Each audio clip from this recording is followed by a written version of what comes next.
કોંગ્રેસ પ્રદેશ પ્રમુખ શક્તિસિંહ ગોહિલે પરસોત્તમ રૂપાલા પર શાબ્દિક પ્રહાર કર્યા છે। સુરતના કામરેજમાં જનસંપર્ક સભાને સંબોધતા તેઓએ આ પ્રહાર કર્યા છે। શક્તિસિંહ ગોહિલના રૂપાલા પર શાબ્દિક પ્રહાર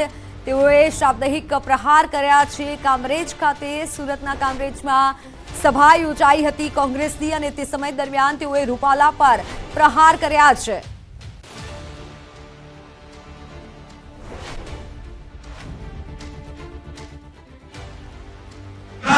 મહારાજે કહ્યું કે મંદિરનું કામ બાકી છે અને ઉપર કળશ ચડાવવા માટે એ મંદિરના બાકી કામને ઉપર કરવા માટે મજદૂર ઉપર ચડશે।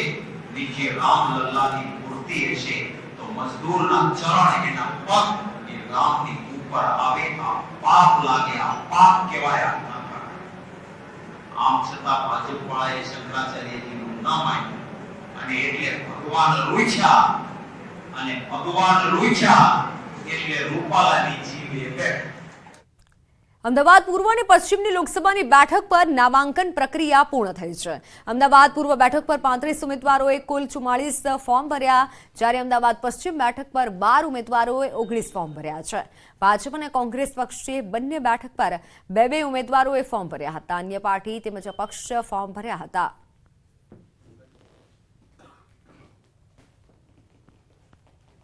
તારીખ 12મી લઈને 19મી સુધી જે નામાંકન પ્રક્રિયા હતી એ પૂર્ણ થયેલી છે। આમાં કુલ જોઈએ તો 7 અમદાવાદ પૂર્વ પર 35 ઉમેદવારોએ કુલ 44 ફોર્મ ભર્યા છે અને 8 અમદાવાદ પશ્ચિમ જે છે એમાં 12 ઉમેદવારોએ કુલ 19 ફોર્મ ભર્યા છે। કચ્છ કલેક્ટર અમિત અરોરાએ કચ્છી ભાષામાં મતદાનની अपील કરી છે। मुझे मणे कच्छी भा भेणे के लोकसभा चूंटणी में मतदान करेला अपील करातो આવી अपील કરવામાં આવી છે કલેક્ટર દ્વારા। 7મી મેના રોજ લોકશાહીના પર્વમાં મતદાન કરવા માટે अपील કરી હતી। લોકશાહીનો પવિત્ર તહેવાર મતદાન કરી મનાવવા માટે अपील કરી હતી।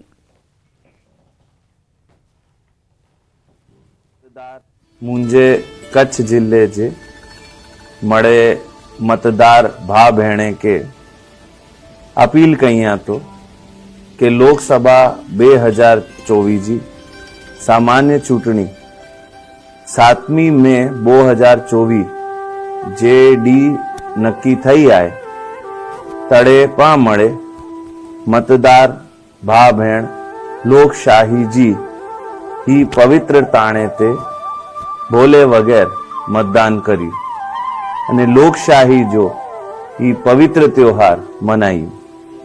તો હલો મળે મુંજા કચ્છી ભા બેન 7 મે 2024 જે ડી કે પા મળે મતદાન કરીને લોકશાહી કે વધાયું।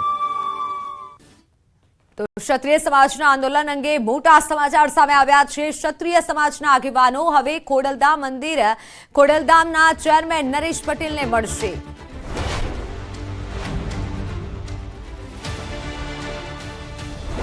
નરેશ પટેલને નહીં, માં ખોડિયારને નરેશભાઈને મળશું, બરાબર છે, દર્શન કરવા જાશું ત્યારે એની રાય લેશું કે નરેશભાઈ આમાં શું કરી શકાય, બરાબર છે।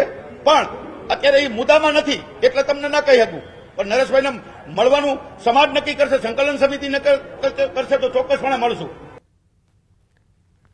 રાજપૂત સંકલન સમિતિમાં કોઈ ભાગલા નથી। રાજપૂત સમાજ સંકલન સમિતિના સભ્ય પીટી જાડેજાએ આ દાવો કર્યો છે।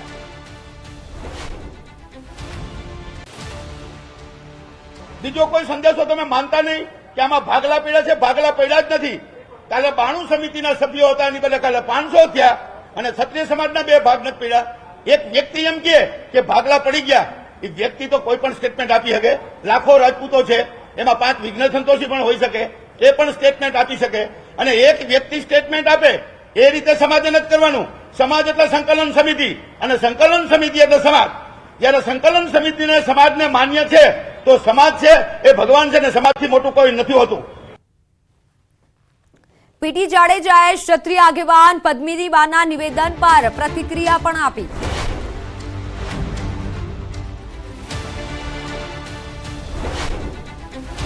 પદ્મિનીબા કદાચ બોલ્યા હોય તો એનું વ્યક્તિગત નિવેદન હશે। પદ્મિનીબા સામેથી આવે કે મને આમાં તમે રાખો તો વાંધો ન હોય, પણ એવી રીતે ક્યારેય નથી આવ્યા. જો ગઈકાલે આવ્યા, ઘણી વાર વ્યક્તિગત બાબત પણ હોય છે, એવું નથી. એ બી ટીમ ને સી ટીમ ને ઈ ટીમ શું, એ પેલા તો મને નથી સમજાતું. આ તો મન ગળત વાતું છે. અરે હજી તો એબીસીડી ઈ સુધી પહોંચી જાય, ડબલામાં ઘી સુધી પહોંચી જાય. સાથે યુવરાજસિંહ જાડેજાના નિવેદન પર પણ પીટી જાડેજા બોલ્યા.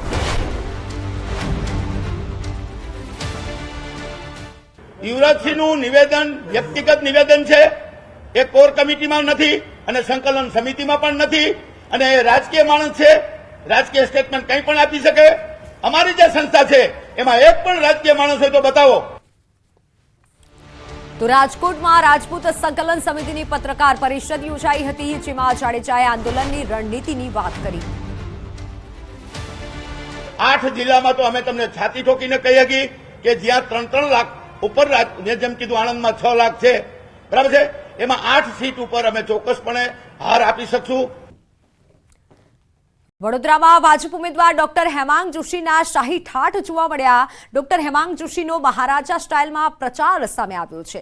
તડકાથી બચવા માટે રજવાડી છત્રી સાથે પ્રચાર કરતા નજરે ચડ્યા. પ્રચાર દરમિયાન ગરમીના કારણે કાર્યકરોને પણ પાંખી હાજરી જોવા મળી હતી. ડોક્ટર હેમાંગ જોશીનો ટીપી 13 વિસ્તારમાં પ્રચાર દરમિયાનનો વિડીયો હોવાની ચર્ચા છે. હેમાંગ જોશીનો આ મહારાજા સ્ટાઇલમાં પ્રચાર જોવા જેવો છે. દ્રશ્યો જે સામે આવ્યા છે, તડકાથી બચવા માટે રજવાડી છત્રી સાથે ડોક્ટર હેમાંગ જોશી જોવા મળ્યા. ભાજપ ઉમેદવાર ડોક્ટર હેમાંગ જોશીનો આ શાહી ઠાઠ ચર્ચાનું અત્યારે કેન્દ્ર બન્યો છે.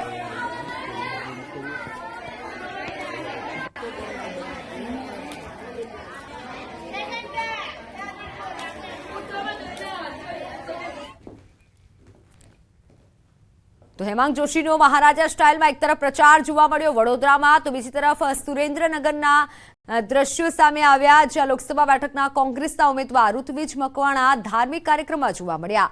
ઋત્વિજ મકવાણાનો વિડીયો સોશિયલ મીડિયામાં વાયરલ થયો છે. મૂળી તાલુકાના લીંબડી ગામે યોજાયેલ શીખવા પીર દાદાના પુણ્યતિથિથી મહોત્સવમાં ઋત્વિજ મકવાણા જોવા મળ્યા. ઋત્વિજ મકવાણા હાથમાં સાકળ તેઓની હાથમાં જોવા મળી હતી. જોકે વાયરલ વિડીયો ક્યાંનો છે અને ક્યારનો છે તે અંગે ન્યૂઝ 18 ગુજરાતી કોઈ પુષ્ટિ નથી કરતું. બીજી તરફ વિડીયો છે મહેસાણાનો. મહેસાણા લોકસભા કોંગ્રેસના ઉમેદવાર રામજીભાઈ ઠાકોરે અનોખો પ્રચાર કર્યો છે. ચૂંટણી પ્રચાર દરમિયાન રામજીભાઈ ઠાકોરનો અનોખો અંદાજ સામે આવ્યો છે. ચૂંટણી પ્રચાર દરમિયાન તેઓ રમેલમાં પહોંચ્યા હતા. રામજીભાઈ ઠાકોરે ભુવાજીના આશીર્વાદ લીધા હતા. તો દ્રશ્યો આવ્યા છે બનાસકાંઠાથી. બનાસકાંઠામાં ગેનીબેન ગરબે ઘૂમ્યા છે.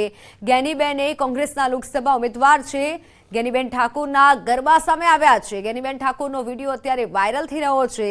ગેનીબેન ઠાકોર ભત્રીજાના લગ્નમાં ગરબાના તાલે ઘૂમ્યા હતા. અબાસડા ગામે ભત્રીજાના લગ્નમાં તેઓએ હાજરી આપી હતી. જિલ્લા પંચાયતના પૂર્વ પ્રમુખ પીનાબેન ઠાકોર સહિતના આગેવાનો પણ હાજર હતા. જિલ્લા પંચાયત પૂર્વ સદસ્ય લક્ષ્મીબેન કરેણ પણ ગરબે રમ્યા હતા.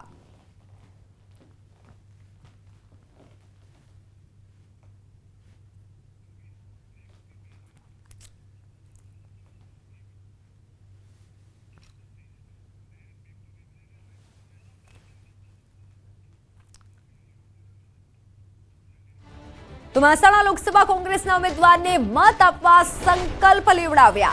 ચિત્રોડીપુરા ગામમાં કોંગ્રેસના ઉમેદવાર રામજીભાઈ ઠાકોરને મત આપવા સંકલ્પ લેવડાવવામાં આવ્યા. અભિજીતસિંહ બારડે ગ્રામજનો પાસે આ સંકલ્પ લેવડાવ્યા. તમામ સગા સંબંધી અને પરિવારના મત રામજીભાઈ ઠાકોરને આપવા માટે સંકલ્પ લેવાયા. આ અગાઉ વિસનગર તાલુકાના વાલમ ગામના ઠાકોર સમાજ દ્વારા સોગંદ લેવાયા હતા. હું સંકલ્પ લઉં છું કે મારો કિંમતી પવિત્ર અણમોલ વોટ. તો હાલ સમાચારોમાં સમય થયો છે વિરામનો. નજર કરીએ ટોપ 3 હેડલાઇન્સ પર. મહેસાણામાં કોંગ્રેસ ઉમેદવાર રામજી ઠાકોર દેખાયા. ભુવાજીના આશીર્વાદ લેતા તો તેમને વોટ આપવા સંકલ્પ લેતા ચિત્રોડીપુરાના ગ્રામજનો નજરે પડ્યા.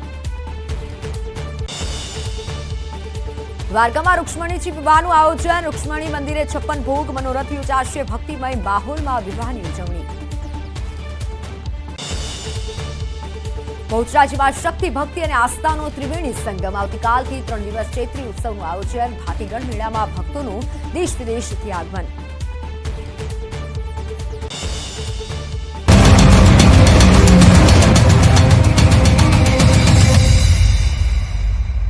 પારુલ યુનિવર્સિટી દમણ દીવ લોકસભા બેઠક પર કોંગ્રેસના ઉમેદવાર કેતનભાઈ પટેલે ઉમેદવારી પત્ર ભર્યું હતું. ઉમેદવારી પત્ર ભરતા પહેલા કેતન પટેલે મોટી દમણ માર્કેટ વિસ્તારમાં સભા યોજી હતી. સભામાં ઉમેદવાર કેતન પટેલની સાથે કોંગ્રેસના અગ્રણીઓ